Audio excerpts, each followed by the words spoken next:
first of all, on the points that Mark made in terms of points of principle, the overall question of the right to regulate, I'm sure we will have a further discussion about that.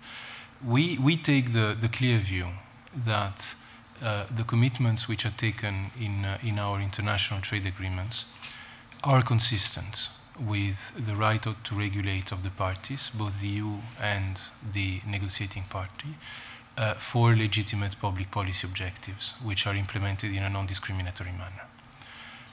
That is clear. It is very clear for us, and we do think, actually, that now, by including investment protection within the scope of the common commercial policy, we will be able to ensure even a greater consistency between these two elements, the right of investors or the expectation of investors to be protected, and the expectations that we do have and that our trading partners have to still have the sufficient policy space to undergo legislation. That is the first thing that I think is very important. On transparency of investor to state dispute settlement, this is an issue, it's clear. I was even myself trying to do a little bit of research this weekend after a scary phone discussion with Julian, and there's hardly anything you can really find in terms of details, except if you really go into very specialized publications. Now, there is one element that I want to convey to you, is that the UNCITRAL, for the time being, is discussing reforms to its rules, which also include transparency.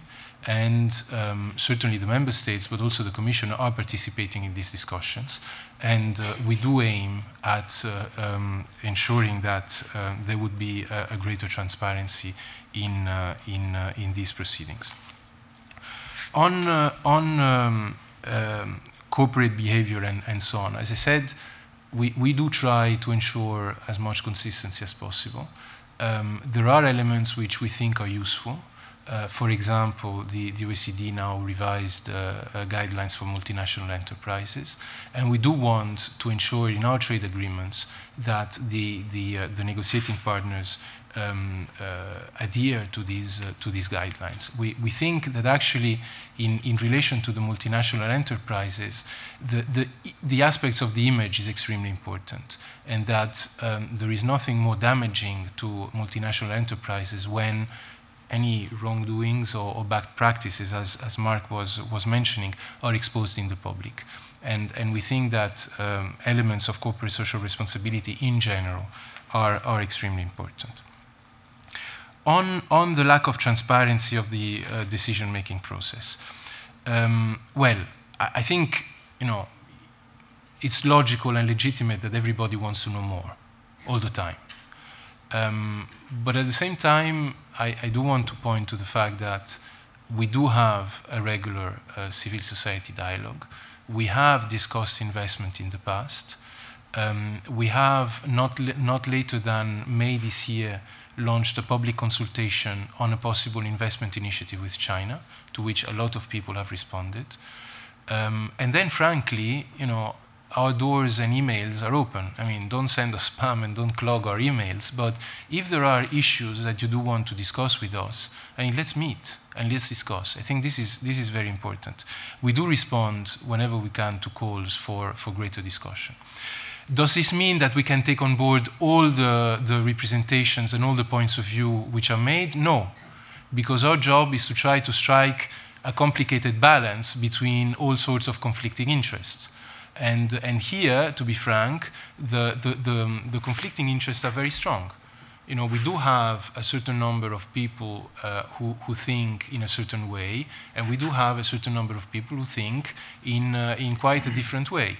And I feel it as a Commission official, for example, that being in between the member states and the Parliament is not always extremely easy. And I do feel that there is some tension. So I think here the key for us is to strike the appropriate balances. Then it will be up to the institutions who have to conclude our agreements because we should never forget that the Commission can negotiate, but it is the Council that concludes and the Parliament that gives its consent, who will decide whether the content of our agreements is sufficient, is adequate, and so on. On being transparent on negotiating directives, I think I can only echo what Pascal was saying. These are complex international negotiations where there are elements of tactics which are used, there are elements of strategies, and there is nothing more damaging to our ability to pursue our objectives to expose in the public our own objectives to our negotiating partners. And therefore, there is a need to ensure an adequate amount of confidentiality. Now, the treaty foresees that the Commission, when it negotiates, be accompanied by the member states. We meet with the member states every week in dedicated committees where we debrief the member states and we discuss with the member states the details of our discussions. These discussions are intramuros, they're not open to the public, but there is an exchange of views. The member states do embody the points of view of their governments. We also keep the Parliament informed, and the Parliament does embody the views of its constituencies. So there is a dialogue. There is maybe not a direct dialogue with the individuals, but there is an institutional dialogue. So these negotiations are not performed within completely closed doors. Yeah, I think just to add maybe another point on the Commission communication and some interesting things that were mentioned. We as Commission take the view that the objectives of the communication have by and large been endorsed by both the Council and the Parliament. The Parliament in its resolution has indicated a certain number of areas where it wants the Commission to be particularly vigilant. But we do consider that, if you want, the policy platform that has been presented in the communication is by and large shared by the institutions. And so we consider that we have, if you want, a sufficient solid platform on which to develop. A key word in this political platform is the notion of progressive implementation. Is the notion that today we're not in a fixed situation, that there will things that will evolve, but that these things will evolve gradually. Thank you. Okay, I think Pascal had one thing to say to add to what Leopoldo was saying, and then you move on to Mark. Just to add something very quickly, and just to avoid to be misunderstood, because and Leopoldo made me think about it, and to say that's important also for the member states, even if I didn't mention it. It's the right to regulate. And that's why it's also a sensitive issue, because it's not only a sensitive issue regarding the third party, but also for us.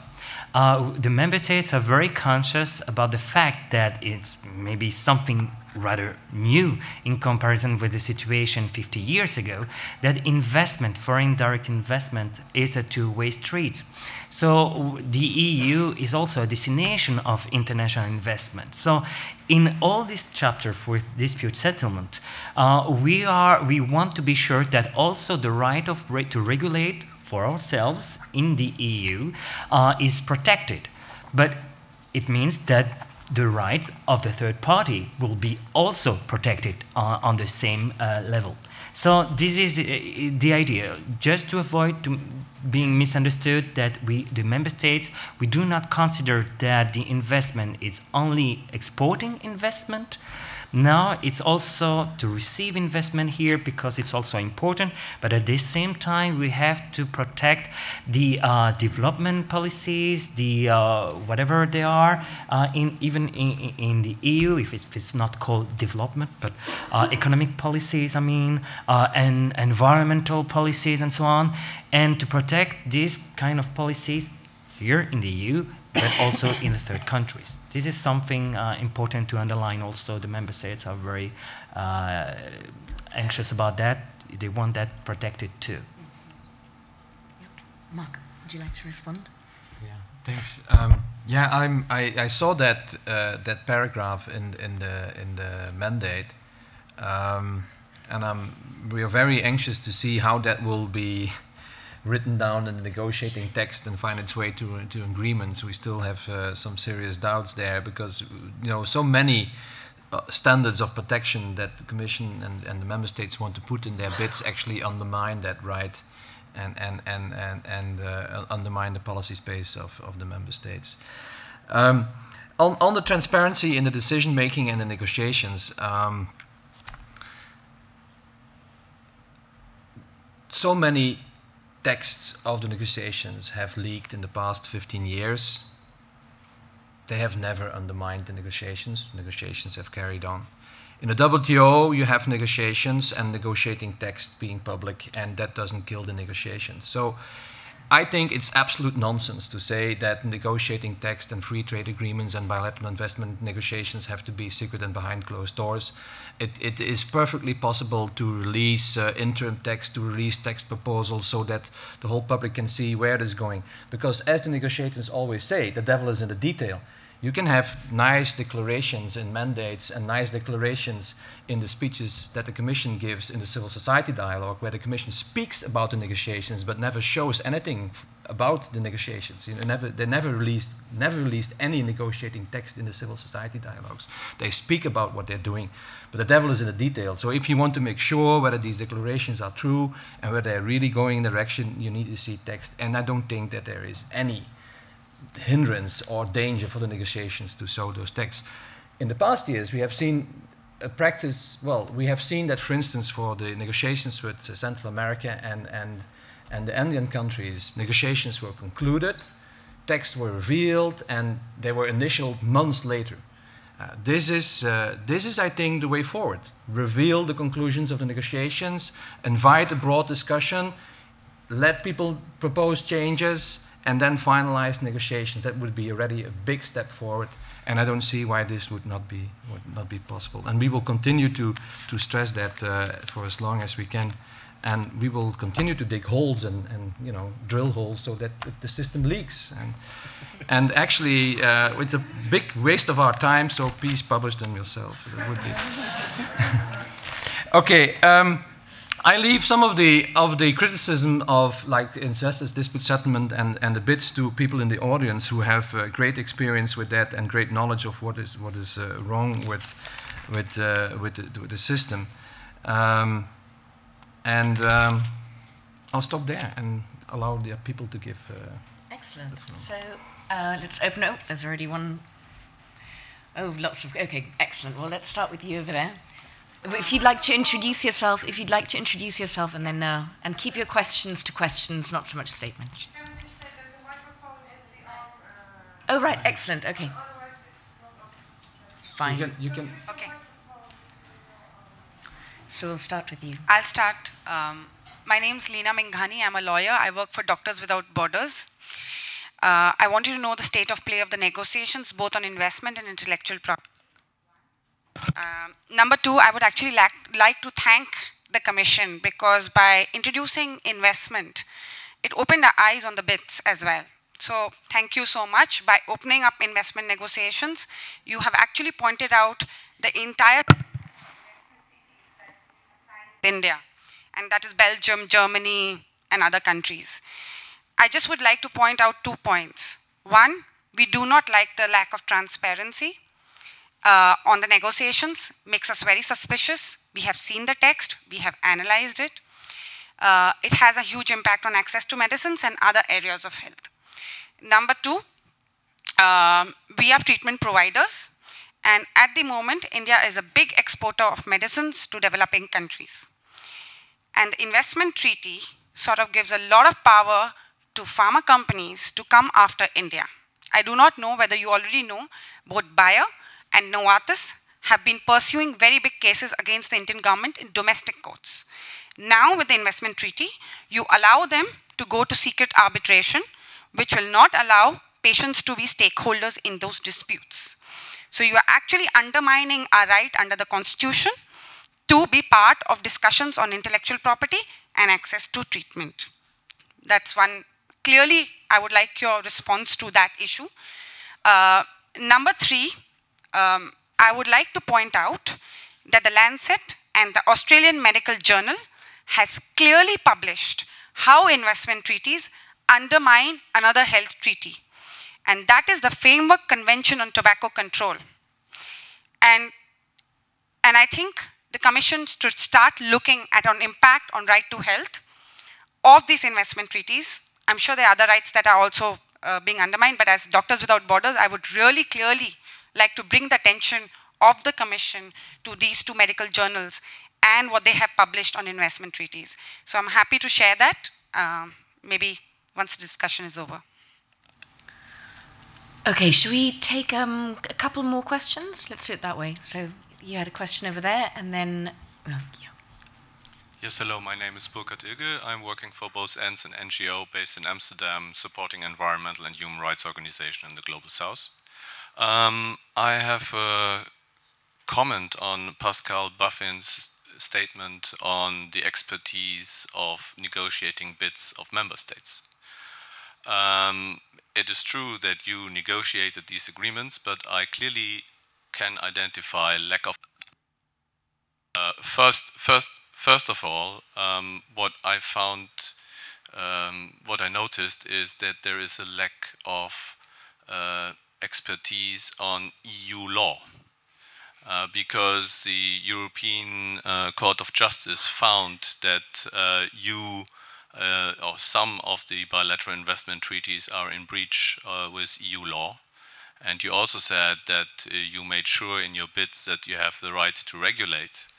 But, for example, the criticism of the European courts has been that you gave away too much of your policy space on regulating capital flows, and that this was inconsistent with EU law.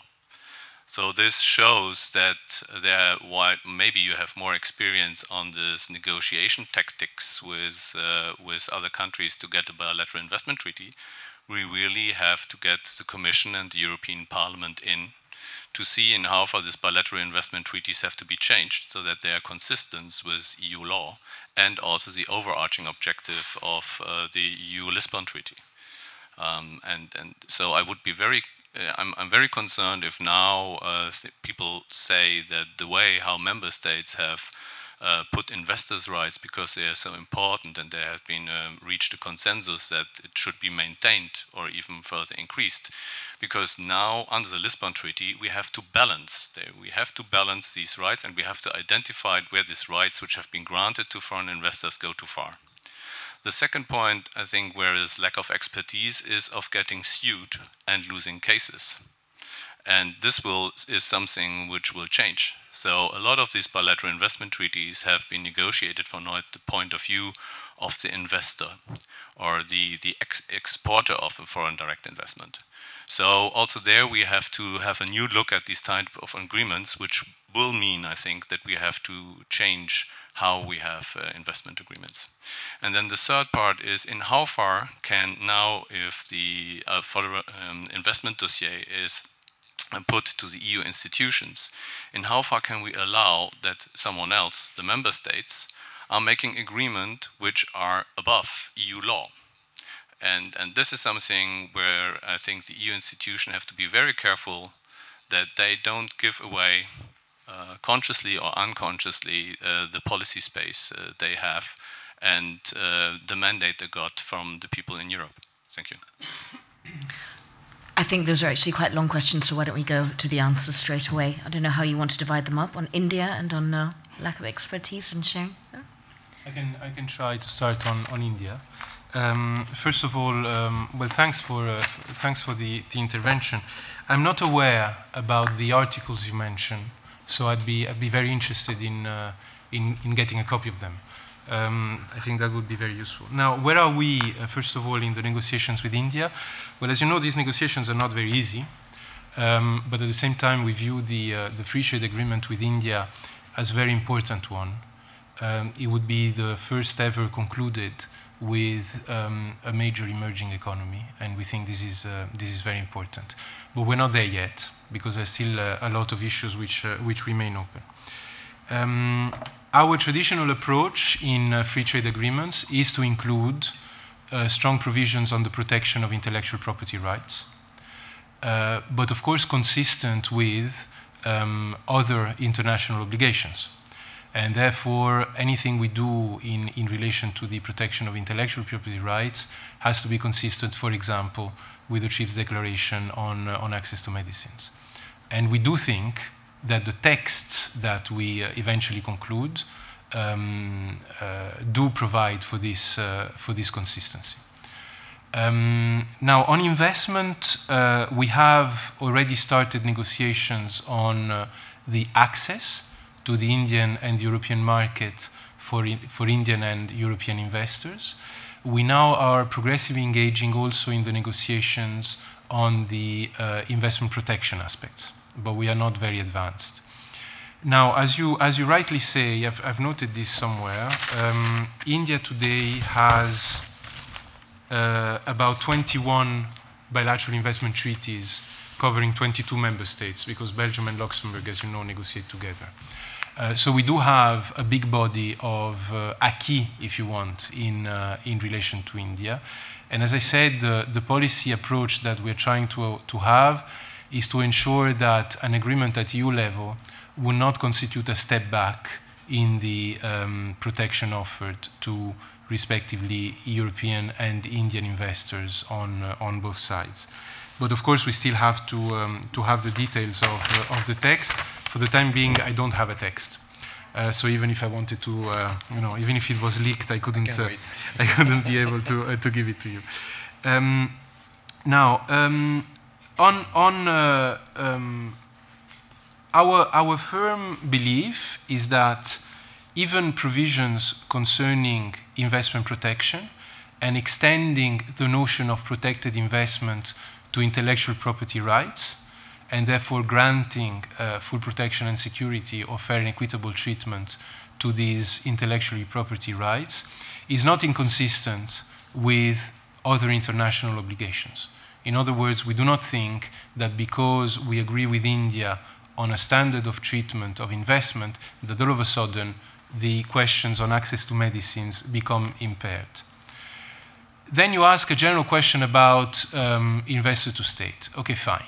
I think we will have to agree at the end that we have different views on this matter.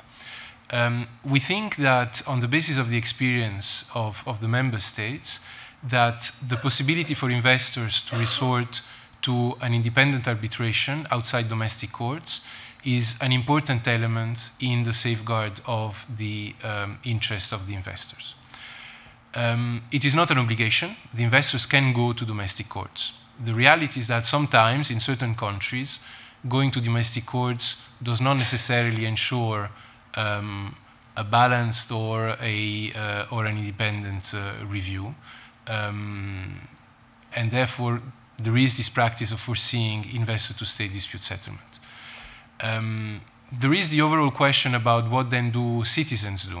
Can they also go away, abroad, and so on? To my understanding, citizens can go to domestic courts. But I take the point that indeed citizens cannot go to an international arbitration, except in some cases. But this is there are international jurisdictions, but this is way beyond the remit of trade policy. On the comments from the other gentleman, I'm sorry I didn't pick up what you do. Just to be clear, in whatever the member states do, they have to respect the treaty. So the Commission found out, indeed, that 3 member states, Austria, Finland, and Sweden, failed to bring their BITs in conformity with the treaty before joining the European Union. They should have foreseen, in relation to capital movements, a clause that allows to restrict capital movements in case the Council decided, in conformity with the treaty, to restrict capital movements. Because the treaty foresees a full liberalization of capital movements inside the EU and with third countries, except for certain specific cases where restrictions can be applied. So the Commission considered, and the Court confirmed this view, that in the absence of any clauses in this BIT, in case the Council decided to impose restrictive measures, the member states would have been in contradiction between the treaty on the one hand and the bilateral investment treaty on the other. Of course, we would have taken the view, if this case had arisen, that the member states would have been obliged to respect the treaty. But that, of course, it is much better to foresee these kind of things in also the bilateral investment treaty. The affected member states are trying to renegotiate their BITs. It's not easy because, of course, the third countries see this as a limitation to, or a stepping back to what has been agreed in the BIT. So it's not easy. We try to help. Now, for the time being, the situation is a little bit frozen because the fact that this regulation on transitional measures has not entered into force yet, but certainly we continue to watch the behavior of member states in this respect. And maybe I leave that to Pascal to continue. Yes, Leopoldo has said many things regarding, for instance, the IPR issue and so on. So I won't repeat that, and because that's really what I wanted to say, that actually what we commit ourselves in agreements is always and must be coherent with other commitments at the WTO and or in other international organizations. But regarding the experience of member states, actually when you look at all the partners around the table in the decision process in the EU, the only partner that has the experience regarding investment protection is not the Parliament, is not the Commission, the member states. These are the only ones that has the experience, even if it's not perfect. And I agree, for instance, regarding arbitration, and this is the case, for instance, for Belgium. We have never been sued by investors, an investor abroad. And you can say, well, this is a lack of experience. Well, I agree with you, but at the same time, maybe it's because this BIT works well. And so it's true that for that, we are trying to develop this new policy, but with other member states that have the experience. I know, for instance, for the moment, the Netherlands are sued by an Argentinian lawyer for an Argentinian company, so they can share their experience with us among the member states. As Leopoldo said, actually there is a lack of expertise of the EU law. I think we cannot complain, about the fact that sometimes, there are things, that we don't see or we don't foresee for the future, because actually the Court of Justice expressed its views in spring 2009, so it's quite recent. And is exactly on the transfer clause, and which is quite logical. And, but can we blame the member states not having foreseen that 20, 30 years ago regarding that? I'm not sure about that. And I don't understand very well what you mentioned regarding, the agreement above the EU law. For me, that's not correct. And for us, it's the EU law is always above. And if there is a problem, there is proceedings with the Court of Justice, and in order to change that. And the last point that I wanted to make now is that in the system that we want to be created, is that we want to avoid any discrimination. This is the core of the issue. No discrimination. And regarding the right to regulate, it's, as I said, is very important, and we understand that for the third parties, but also for us. But we will have to find a way to have a system in which this right will be taken into account by the judge or the arbitration court. This must be very important. But it doesn't prevent, and we cannot prevent in advance, a party to sue another one on this basis, because it considers there is a violation of these rights, the right of regulate. I mean, it's the same in all private life here. If you don't agree with your neighbor, you can go to the court, but it doesn't mean that you will right at the end of the process. You can get condemnation in your favor or on the contrary. I mean, so we have to try to find a balance and to be sure that in the process, the arbitration process, the right to regulate will be taken into account by the arbitrators. This is the core of the issue. We cannot foresee in advance, though, the result of an arbitration. Otherwise, it won't be any arbitration anymore. And it will be not only against the interest of the third party, but also against the EU interest for its own policies, I repeat, environment, consumer policies, and these kind of things, which are quite also important to you, I think. Great.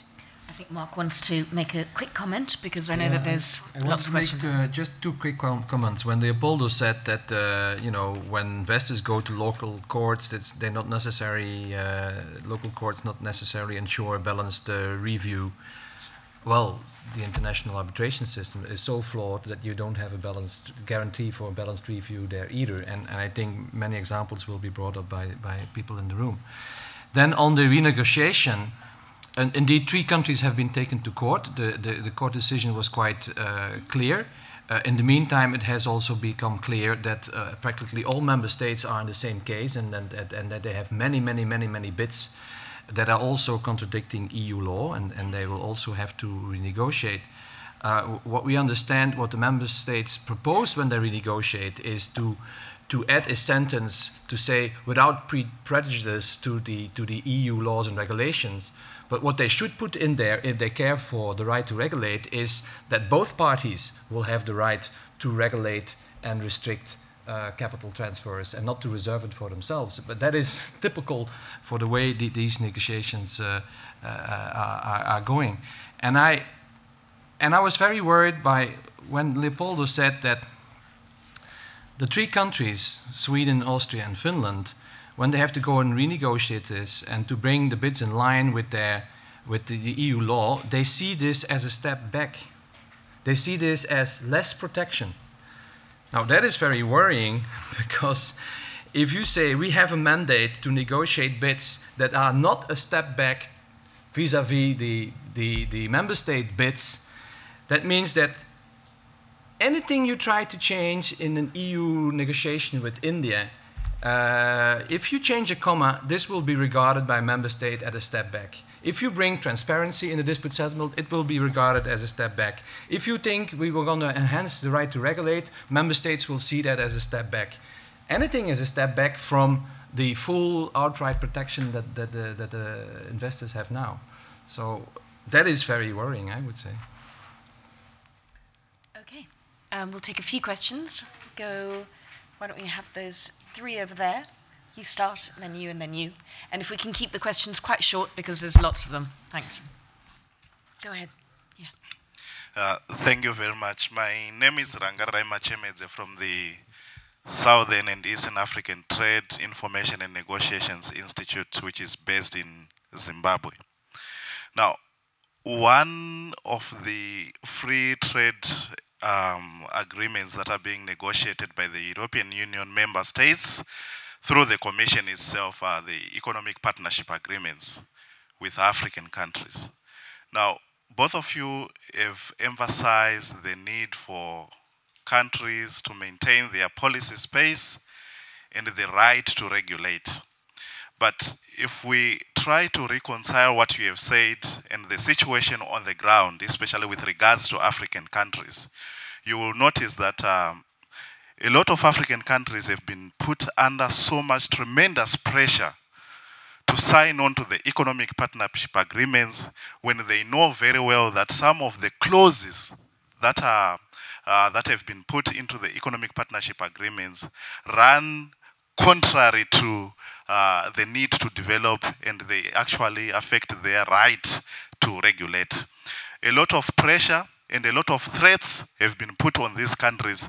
Right now, as you may know, there is a communication that I'm sure has already been sent to the Council, which says if these countries do not sign or do not ratify the agreements by such a date, which is in 2014, then the EU is actually going to withdraw the market access provisions that are put in those agreements. Now, how do you reconcile that with what you have just said about the need for countries to regulate and the pressure that you are putting on these countries? Thank you.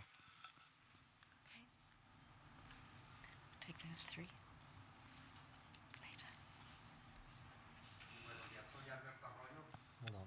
Soy Alberto Arroyo de México.